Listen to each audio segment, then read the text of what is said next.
श्री शिवाय नमस्तुभ्यम। आइए जानते हैं बैसाख के पावन पवित्र महीने में कब किया जाएगा मासिक शिवरात्रि का व्रत। हर एक महीने चतुर्दशी तिथि को यह जो मासिक शिवरात्रि का व्रत है वह किया जाता है। इस व्रत को करने से महादेव प्रसन्न होते हैं, पुत्र पौत्र का वरदान देते हैं, रोग दोष कष्ट हमेशा कट जाता है। अगर आप 4 पहर की पूजा न कर सके या व्रत उपवास नहीं भी कर सकते हैं तो सुबह शाम महादेव की भक्ति विशेष करने का प्रयत्न करें। जैसे कि इस समय गर्मी का मौसम काफ़ी है तो शिवलिंग पर आप बेलपत्र की जड़ को घिसकर चंदन बनाकर अगर उनका लेपन करते हैं तो महादेव को इससे ठंडक प्राप्त होती है और आपका कल्याण हो जाता है। किसी भी दिन किसी भी शुभ समय में आप बेलपत्र पेड़ की जड़ को लेकर आइए या बेलपत्र पेड़ की छाल को लेकर आइए, किसी पत्थर पर उसे घिसकर अपनी मनोकामना कहकर अपने घर के शिवलिंग पर, कहीं नहीं जाना है, अगर आप अच्छी तरह से लेपन करते हैं, त्रिपुंड बनाते हैं, ओम का उच्चारण करते हैं, ओम बनाते हैं तो इससे अद्भुत सुख मिलता है और रोग दोष कट जाते हैं और वैवाहिक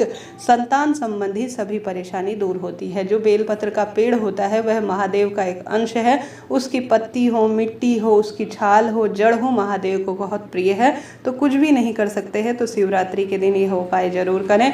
बेलपत्र पेड़ के नीचे दीपक लगाकर कच्चा दूध और जल समर्पित करें महादेव के शिवलिंग पर। सुबह शाम अर्थात जो यह मासिक शिवरात्रि का दिन है उस दिन आप पंचामृत, दूध, दही, घी, शक्कर, शहद जरूर समर्पित करें। इन 5 चीज़ों का संबंध हमारे नवग्रहों से होता है और भाग्य की रेखाएं इससे प्रबल होती हैं।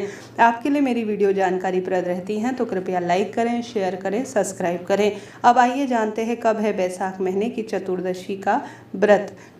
यह जो बैसाख महीने के कृष्ण पक्ष की चतुर्दशी है यह विशेष तौर पर 26 अप्रैल की सुबह 8:27 से शुरू होगी और इस तिथि का समापन अगले दिन 27 अप्रैल को सुबह 4:39 के आसपास होगा। ऐसे में उदया तिथि और व्रत को करने का जो नियम है चतुर्दशी का, उसके आधार पर 26 अप्रैल 2025 को यह व्रत रखा जाएगा। इस दिन शाम की अर्थात प्रदोष काल की पूजा का समय शाम को 6:51 से 9:02 के आसपास रहने वाला है। तो सुबह और शाम पूजा करें, पर्याप्त रहेगा गृहस्थ जनों के लिए। हालांकि इस दिन आप 4 पहर की पूजा करते हैं तो ज़्यादा शुभ और श्रेष्ठ रहता है। इस तरह से यह जानकारी थी। बिना व्रत के भी यह कार्य करें, दीपदान करें और महादेव की भक्ति में अपना समय व्यतीत करें। हर हर शंभु, नमामि शंभु।